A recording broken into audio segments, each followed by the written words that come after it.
I was halfway through sorting invoices when I heard a knock. Not gentle, sharp and deliberate. I looked up and saw Dominic Reyes standing at the glass door, dressed in a tailored suit, arms crossed, eyes unreadable. "Missile, may I see you in my office?" he said. My stomach tightened.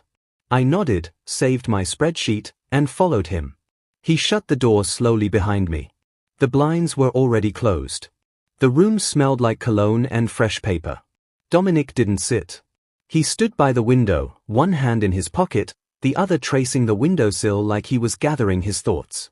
"I have a business proposition for you," he said. I blinked. "Excuse me?" He turned to face me fully. "I've been in business long enough to know appearances matter, to investors, the board, everyone. They want to see stability. A family. A man who has it all together." I didn't move. "I want you to be my wife," he said. The words took a moment to land. "You're what?" "On paper," he said, a little impatient. "Just for 2 years. A legal agreement. Only my lawyer and I will know. You, me, and your son, Matteo. You'd attend events with me, smile for photos, look like a happy family. In return, I'll take care of you and Matteo. Financially. Generously." I stared at him like he'd lost his mind. "This is absurd." He nodded, like he'd expected that. "I know it's not a normal offer. But it's a real one. You're smart, beautiful, hardworking. People will believe it. It's a win for both of us." I stood frozen. "Why me?" His mouth curved slightly, not quite a smile. "Because you don't ask questions you already know the answer to." My legs felt weak. I didn't know if I was insulted or scared. Maybe both. Dominic walked to the door, opened it, and held it. "I'll need your answer by tomorrow." I stepped out, stunned. The door closed behind me. My co-workers glanced up, then looked away. I sat down at my desk, hands shaking. I couldn't focus on anything after that. That night, as I tucked Matteo into bed and watched him clutch his worn-out giraffe, the question kept coming back to me. What would make a woman give her last name to a man she barely knew? Could I be that woman? I didn't sleep. I lay in the dark, listening to the baby monitor, hearing Matteo's soft breathing. My mind kept circling back to Dominic's words. "I want you to be my wife. Not for love. Not for dreams. For image." And strangely, I wasn't angry. I was just tired. Tired of pretending like I ever really had choices. I thought back to Dylan Brooks, the first man I loved. The only one, really. He had that lazy charm, all sun-bleached hair and crooked smiles. He used to say my name like it mattered. I was 19. He was 24. When I told him I was pregnant, the smile disappeared. His first words weren't "Are you sure?" or "We'll figure this out." He said, "You did this on purpose, didn't you?" I was speechless. We had been careless, just once. I missed a pill after getting sick. I told him that. But he didn't care. All he heard was the end of his freedom. He pulled out his wallet, dropped $200 bills on the table, and said, "Take care of it." I couldn't breathe. "You're not serious." He shrugged. "It's your body. Your problem. Don't drag me into this." I begged him. I really thought we could make it work. I said we could be a family. He laughed in my face. "We can't even pay rent, Marisol. You think we can raise a kid?" Then he was gone. I hid the pregnancy for almost 3 months. Baggy clothes, fake stomach flu. But morning sickness always tells. One afternoon, my dad came home from his second shift and started frying fish. The smell hit me hard. I ran to the bathroom and threw up everything I hadn't eaten. When I came out, my father was standing at the door. "You okay?" he asked. I broke. Fell into his arms, crying so hard I couldn't speak. "I'm sorry, Papa," I said. "I didn't mean to. I didn't know what to do." He didn't yell. He didn't scold me. He just held me close, his rough hand on my back. "Don't say sorry, Mija," he whispered. "You're not alone. We'll figure it out." He was the first person who made me believe I could survive. The next day we told Mama. That was harder. Rosa never liked surprises, especially not the kind that stained a reputation. She called me reckless. Foolish. But she didn't throw me out. Now here I am, years later. And Dominic Reyes wants to buy the image of a family. With me in it. I don't love him. I barely know him. But maybe love has never been part of the deal. Maybe survival is. And maybe I've been doing that my whole life. Said no man would want a girl like me after this. But she didn't throw me out. She cried when no one was looking. She made sure I ate. She rubbed my back when I couldn't sleep. That was her version of love. Quiet and sharp at the "you're not alone. We'll figure it out." He was the first person to make me believe I could survive it the next day. We told Mama that was harder. Rosa wasn't the type to accept surprises, especially not the kind that ruin reputations. She called me reckless, foolish, said no man would want a girl like me after this. But she didn't throw me out. She cried when no one was looking. She made sure I ate. She rubbed my back when I couldn't sleep. That was her version of love. Quiet and sharp at the edges. Mateo was born on a Wednesday afternoon in late October. My dad missed his shift to be in the delivery room with me. When the nurse placed Mateo in my arms, tiny and warm and loud, I saw my father cry for the first time. 3 months later, he was gone. A heart attack at work. No warning, just a call from the ER and a silence I'd never known before. Everything after that felt like walking through a fog. Bills piled up. Mama sold her jewelry. I went back to work too soon. Every diaper and bottle felt heavier without Papa's hands helping hold the world together. And now Dominic Reyes was offering me money to pretend like I had a husband. I looked over at Mateo's crib. He was dreaming, one hand curled into a fist. I used to dream like that too once. I wasn't sure when exactly I stopped. By morning, I still hadn't made a decision, but the world didn't wait for me to figure out my life. Mateo woke up crying at 5 a.m. Hungry and wet. The formula can was half empty.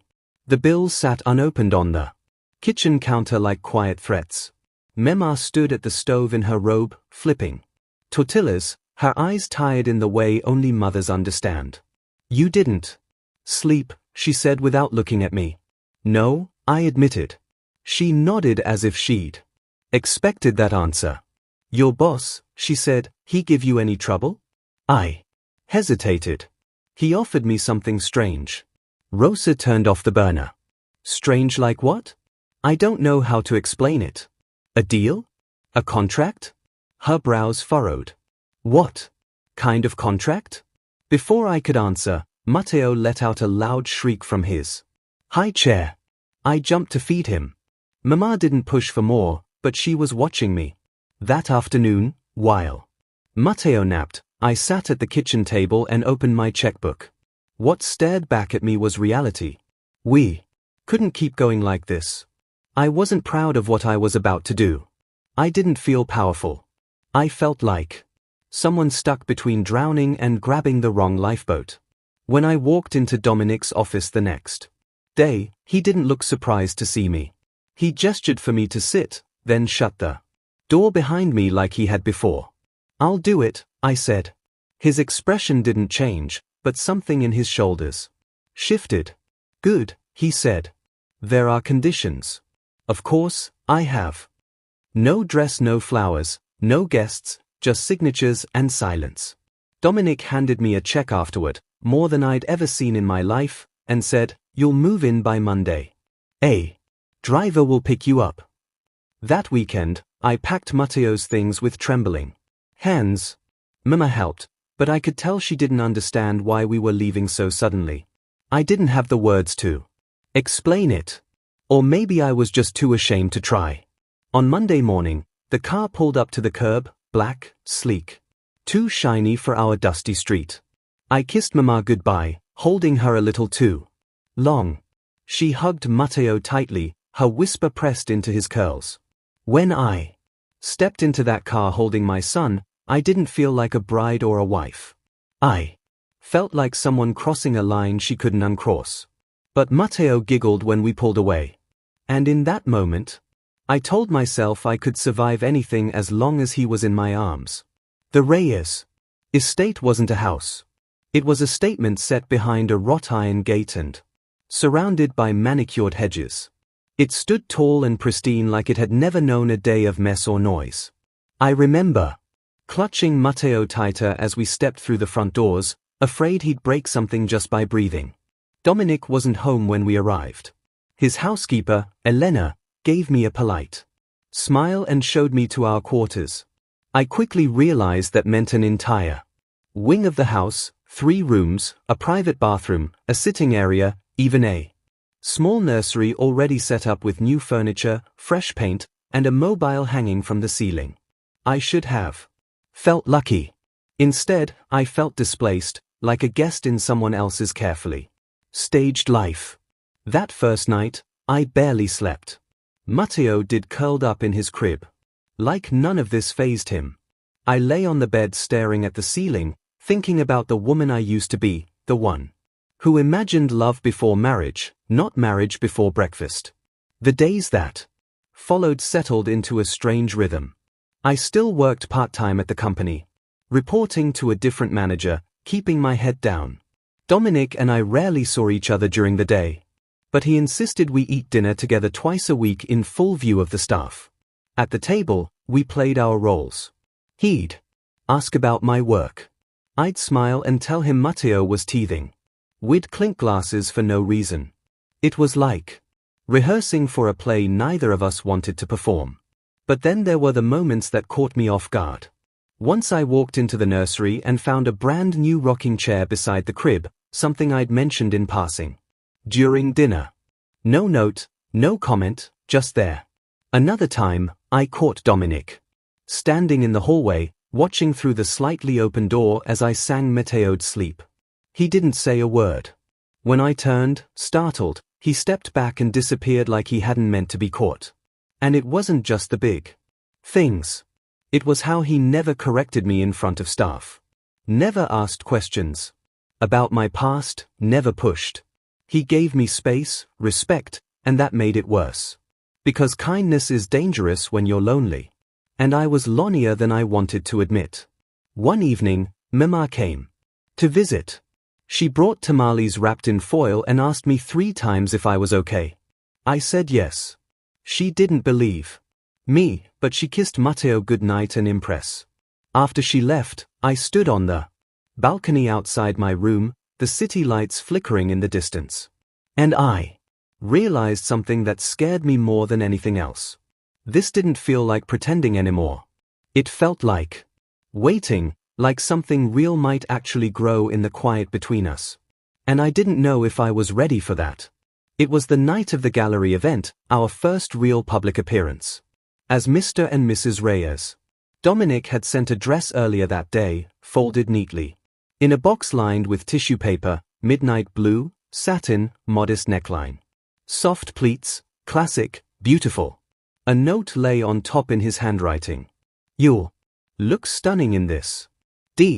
I almost didn't wear it, but curiosity or something dangerously close to hope made me slip it on. When I came down the stairs, Dominic was waiting by the front door, adjusting his cufflinks. He looked up and for the first time since we met. He didn't speak, just stared. "Too much?" I asked, smoothing the fabric. Self-consciously. He blinked. "No," he said, his voice lower than usual. "You look exactly right." The event was held at a private studio on the Riverwalk. The moment we stepped out of the car, cameras clicked. People smiled too. Widely. Champagne flutes clinkered on silver trays. I clung to Dominic's arm. Not for show, but because I needed something solid in all that noise. He played his part effortlessly. Hand at the small of my back, nodding at investors, making polite jokes with gallery owners. But every time our eyes met, something lingered. Not performance, not duty, something neither of us could name.